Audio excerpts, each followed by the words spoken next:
harus melestarikan kebudayaan bangsa Indonesia agar tetap terjaga dan bisa. Ya, betul. Oke, dari situ. Baik, dari situ. Maulika, coba tahu nggak apa manfaat keberagaman budaya? Tahu dong, Bu. Apa? Dengan manfaat keragaman budaya negara kita tuh bisa dikenal bersama negara luar, Bu. Ya, betul sekali. Coba di sebelah sini. Kan tadi Maulika sudah bilang manfaat keberagaman budaya. Gimana sih cara kita melestarikannya? Dengan menjaga keberagamannya. Namanya menyari budaya asli itu sekali. Jadi kita ini sebenarnya banyak sekali keberagaman. Bisa di kehidupan sehari-hari, bisa di sekolah, bisa di masyarakat, dan di keluarga. Nah, manfaatnya itu pertama menjadi identitas negara Menjadi identitas negara di masa dunia. Yang kedua, memperkaya kebudayaan nasional. Yang pertama itu menjadi identitas negara. Misalnya nih, kita kan lagi jalan-jalan ke luar negeri. Terus di situ ada pertunjukan wayang. Nah, orang luar negeri tersebut bisa mengetahui, oh itu ada wayang asalnya dari Indonesia. Dan itu bisa menjadi sebuah identitas negara. Jadi manfaat dari keberagaman budaya itu menjadi identitas negara. Terus yang selanjutnya itu memperkaya Budaya nasional.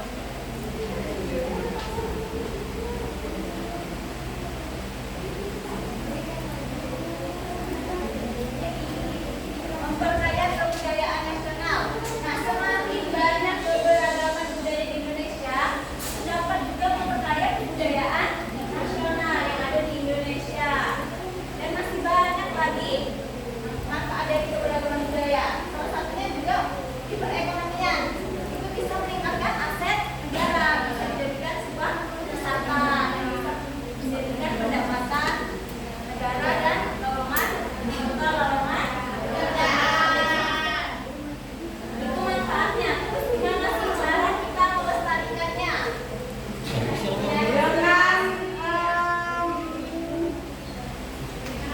Kalau ada bangsa asing masuk, kita tidak boleh menerimanya sembarangan. Mentah-mentah harus disaring terlebih dahulu.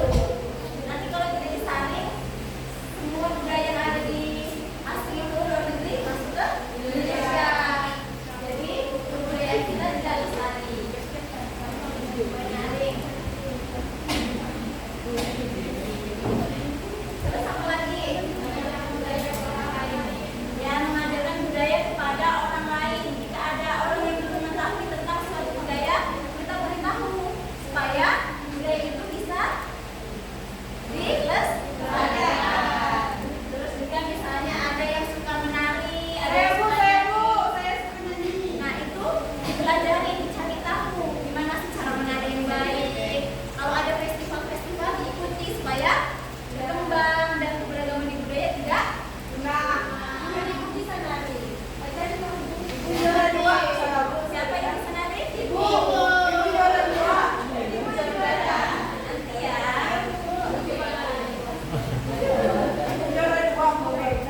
Kata bapak satunya lagi. Oke, berarti sudah paham ya? Ibu akan bagikan kalian menjadi 2 kelompok untuk mengerjakan LKPD. LKPD itu kalian membuat bendera informasi. Tadi kan ibu sudah jelaskan. Nah, kalian jika yang memperhatikan pasti bisa menjawabnya. Benar, Bu. Yang kelompok 1, silahkan dibuat bendera informasinya. Ini kelompok 2. Ibu kasih waktu 3 menit ya.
perekonomian bangsa itu menjadi ikon wisata yang dapat menarik wisatawan untuk berkunjung ke Indonesia dan dapat menjadikan aset wisata yang menambah pendapatan negara serta menciptakan lapangan pekerjaan. Lalu pertanyaan yang terakhir yaitu ada bagaimana cara melestarikan budaya Indonesia, yaitu dengan cara menarik budaya asing yang masuk ke Indonesia, mengajarkan budaya kepada orang lain serta mengikuti festival budaya. Sekian dari kelompok Muskus. Terima kasih.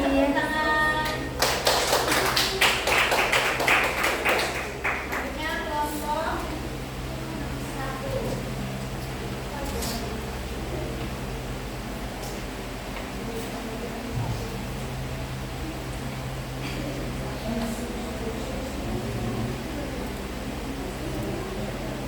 Baiklah, kami dari kelompok 1 yang membahas tentang masing-masing. Ini ada dari kalian yang telah kami buat. Ini ada pertanyaan nomor 1 itu apa manfaat keberagaman bagi bangsa Indonesia? Nah, manfaat dari keberagaman bagi bangsa Indonesia adalah untuk memperkaya kebudayaan nasional, menjadi identitas di mata dunia, kekayaan budaya bagi Indonesia. Lalu yang kedua, apa manfaat keragaman bagimu? Manfaat keragaman bagiku adalah dapat dijadikan sebagai sumber pengetahuan, dapat dijadikan sebagai media hiburan, dapat menumbuhkan rasionalisme, dapat mempererat saling silaturahmi dan bisa saling mengenal satu sama lain. Lalu yang keempat, apa manfaat keragaman bagi perekonomian bangsa Indonesia? Nah, manfaatnya tuh untuk bagi perekonomian bangsa Indonesia tuh suatu budaya itu bisa menjadi sebagai ikon wisata yang dimana itu bisa menarik para pengunjung dari luar negara Indonesia maupun orang Indonesia itu sendiri. Dan pertanyaan terakhir, bagaimana cara melestarikan keragaman budaya di Indonesia? Caranya yaitu kita dengan menyaring budaya asing yang masuk ke dalam kita, terus kita memperkenalkan budaya kita kepada orang-orang. Kita mengikuti festival, kita mengikuti kebudayaan, kita sering mempertunjukkan itu ke depan halayak ramai. Nah, itu kan tadi sejarah informasi dari kelompok 1. Terima kasih. Berikan tepuk tangan.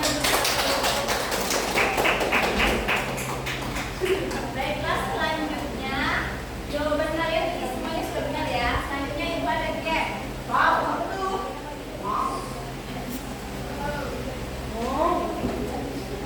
Ibu ada kertas yang berbeda warna. Ini warna apa? Ini merah. Ini kelompok pink. Yeay. Kelompok pink. Yang berisi jawaban. Terus kelompok kuning ini berisi pertanyaan. Jadi nanti dibagikan ini pada masing-masing peserta didik. Selanjutnya kalian mencari jawaban ini ke kelompok yang lain. Setelah mendapatkan jawaban, siapa yang paling cepat maju ke depan sampai selesai. Urutan ya, misalnya pertama 1, 2, 3 sampai selesai. Paham?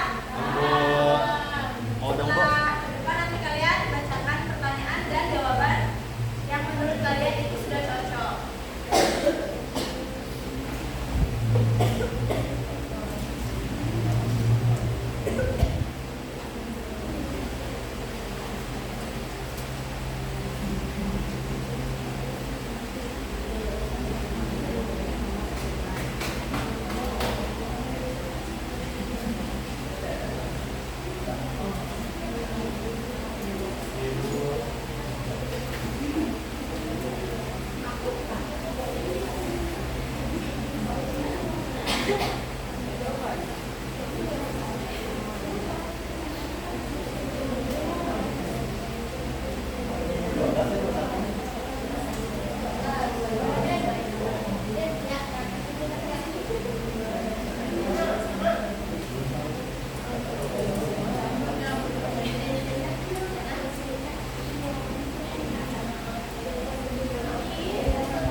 Sebutkan 3 cara untuk melestarikan keberagaman budaya di Indonesia.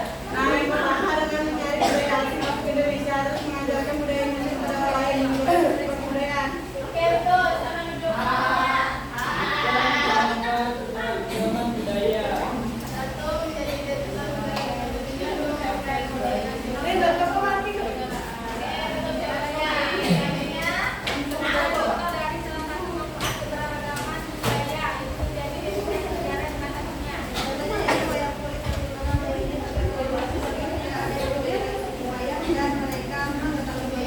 Ya, betul. Ini yang kedua, sebutkan contoh dari manfaat kebudayaan. Dan kita saling memperkenalkan kebudayaan dan dengan kebudayaan orang lain, maka dari situ dapat mudarat. Ya, betul. Yang keempat. Oke, apa?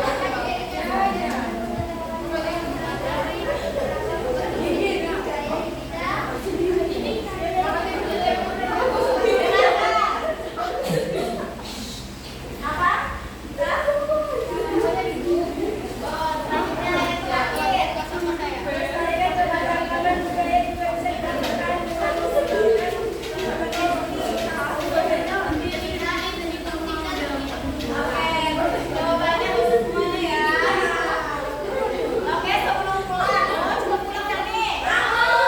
Oke, kita simpulkan sama-sama. Yang pertama itu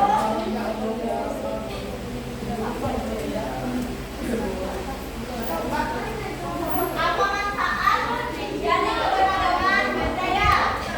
Manfaat dari keberagaman budaya yaitu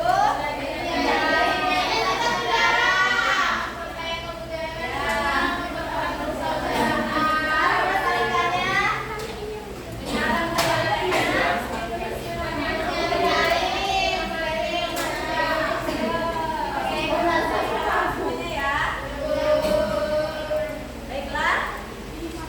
Untuk mengakhiri pembelajaran pada hari ini, kita sama-sama membacakan hamdalah. Alhamdulillahirabbil alamin. Assalamualaikum warahmatullahi wabarakatuh. Waalaikumsalam warahmatullahi wabarakatuh.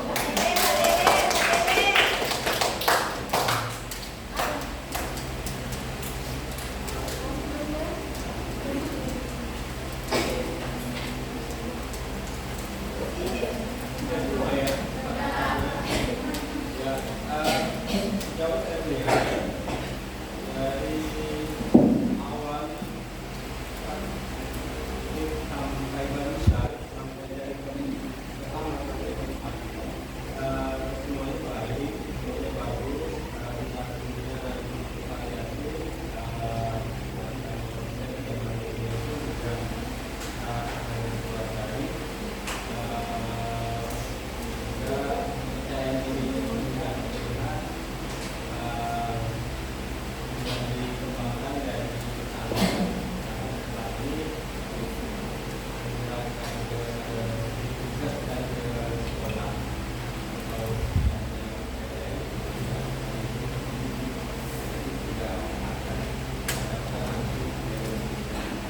nuansanya beda nanti, suasananya beda.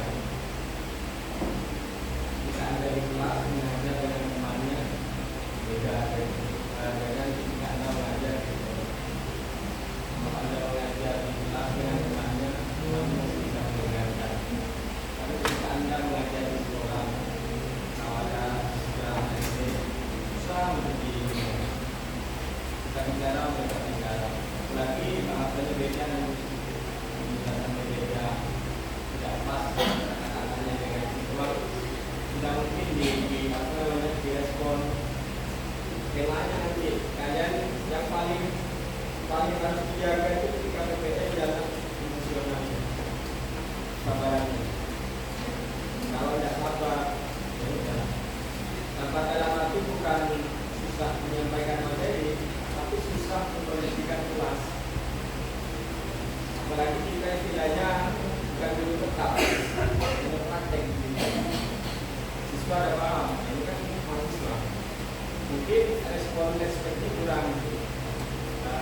Dengan guru yang sebenarnya pasti beda perlakuannya atau respectnya. Dia ada juga memang respect karena dia suka dengan gaya kita.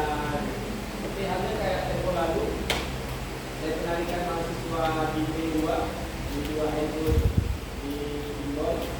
Dia pakai nangis mahasiswanya. Lalu di tempat lalu bisa. Yang kakak tiga tangga yang kita lakukan setelah saya berdiri di B2 itu misalnya itu ada semua siswanya. Dia ada juga yang pokoknya dinamis gitu. Ya apa namanya? Ya semuanya respect, ya ada yang respect. Tergantung kita nanti, makanya jiwa mendidiknya itu harus ada ketika nanti menjadi kegiatan terhadap siswa. Biar siswa itu merasa nyaman dengan kita. Jangan pikir saya ini bisa nggak ya menyampaikan materi saya ini, maaf saya nggak ada materi saya bisa nggak ya. Jangan kita pikirkan bagaimana siswa itu nyaman dengan kita. Itu dulu yang kuncinya. Kalau siswa ada nyaman dengan kita, materi yang kita kuasai pas-pasan, kita bisa buat diferensiasi dengan kalimat-kalimat dasar sederhana. Itu sesuatu respon terhadap kita. Di kelas tidak ikut, dia tunduk, tidak ke sana sini, itu sudah berhasil lah. Daripada kita menyampaikan menurut teori ini, tapi siswanya di belakang istilahnya lepas perusahaan itu yang menjadi persoalan, yang menjadi problem. Makanya kuncinya bahasa itu sesuai hati dan pikiran siswa ini. Kalau daya sudah dikuasai, kita bisa dengan mudah mengontrolnya dengan apapun bisa. Kenapa? Karena dia sudah kita uji, sudah kita uji. Dia tinggal ini aja, kita tinggal kita telusuri aja karena berikan siswa supaya kita menjadi diterima dan mereka pun nyaman dengan hadirnya kita.